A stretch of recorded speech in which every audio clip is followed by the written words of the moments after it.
Keith McGowan, the Outboard Dad here to help you have a better boating experience. And also for you mechanics out there who like to work on outboards and build them up and sell them and rebuild them and use them on your boat for a while like I did. So please like, subscribe, send me any comments you have. And at the end of this video, I'm going to share a used outboard motor buying guide that's a $20 value offered for free if you subscribe. So send me your email. You can send me an email at keith@outboarddad.com. So today I'm going to do a little bit of rigging. I have 1, 2, 3, 4 motors in my shop right now.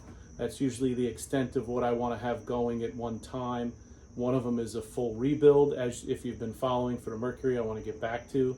I don't like to have too many different projects going at once. I had another deal come up today for a Suzuki. Well, we'll hope it's going to be a deal. We won't know until we get into it a little further.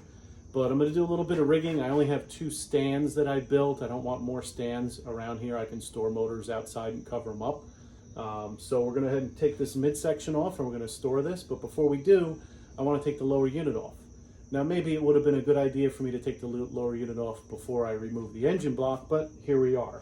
So, right, I don't have anything, no switches on the side panels are gone, all the electronics are gone, but I have these 2 wires, right, that come from the trim motor, green and blue. So I just need to hook them up to the proper voltage, 12 volts, and on my battery here, and then we should be able to tilt it up.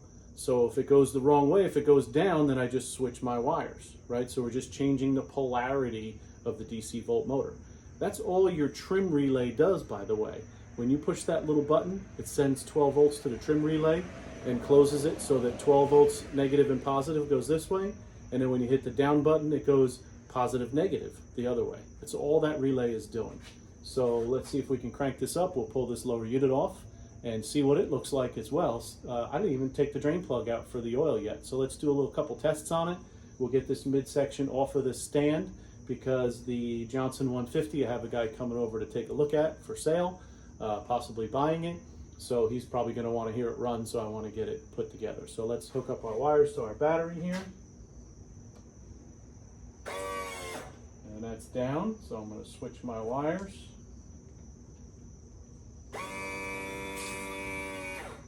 Make sure my steering arm isn't going to hit my battery.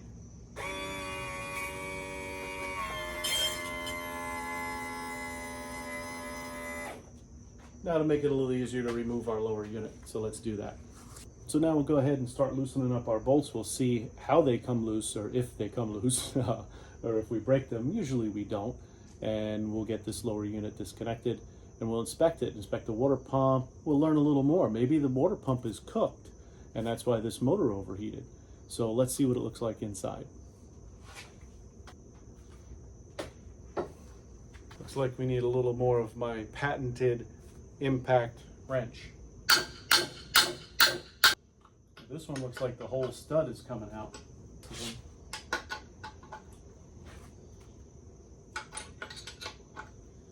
That one is loose already. I always like to leave that last nut in there, hold it in place so once I get it loose it doesn't drop on my toes.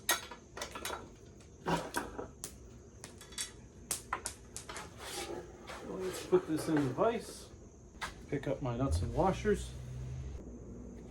So first thing we'll do is we'll pull our plug out.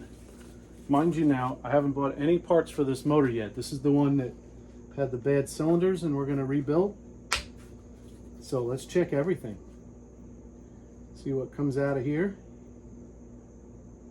And it looks like nice clean oil. Like to see that. We'll drain the rest of it out, but it's not all water, which is what I was concerned about. Now let's take a look at the water pump. We'll zip this water pump off of here.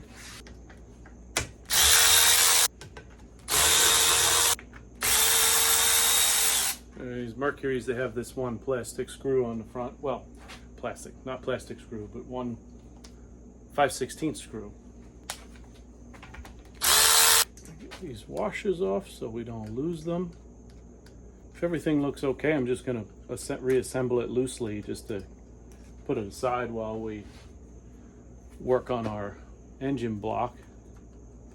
But I just want to be thorough, see what else this motor needs. You don't want to find out it needs a lower unit Probably wouldn't kill it if we had to buy a used rebuilt lower unit, but still, you just want to know as much as you can. This little rubber seal off. Let's see what we look like in here.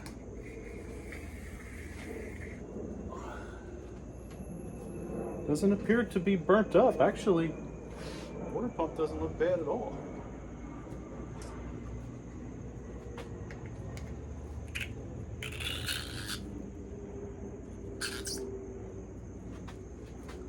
Cup looks nice. Don't see any melting. It's actually not that old of an impeller because it's flexible, right? So we're still going to put a new one in. I wouldn't leave it, but all else looks good. So I'm going to go ahead and put this back together. I'm going to take that midsection off that cart so that we can go ahead and get that 150 on there so someone can start it and see if they want to buy it. So you want to be careful when rigging these motors. I'm going to bring this back down to kind of a level position.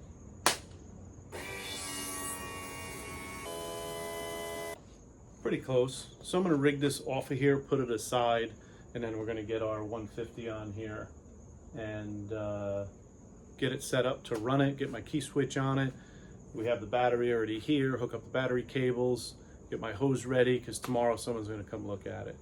So as I move my hoist into place and start getting set up to rig this midsection off, I'm thinking about how I'm going to strap this because now it's going to be a little awkward. We don't have an engine block on it that would have all the weight at the top. Now it's going to be kind of heavy in the midsection, but it can easily flop over. So let's see how we do this, see if I remember how to do it the right way so we don't look like fools. So I just got a decent nylon strap in there. I actually did tilt it back up a little more so I could get the strap in there. Trying to pick from a center point as much as I can. Let's see how it goes.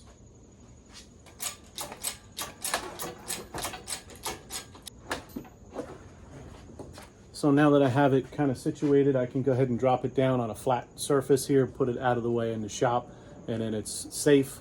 And it's also ready for the rebuild. So now I can get the 150 rigged onto there and get it set up for our customer to look at.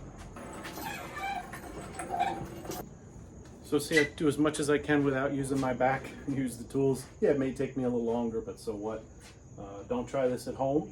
You have to be a professional to know how to rig these things and know that your weights are and everything before you try this. So let's see if we can get this in the shop out of the way so that we can get our 150 up on the stand.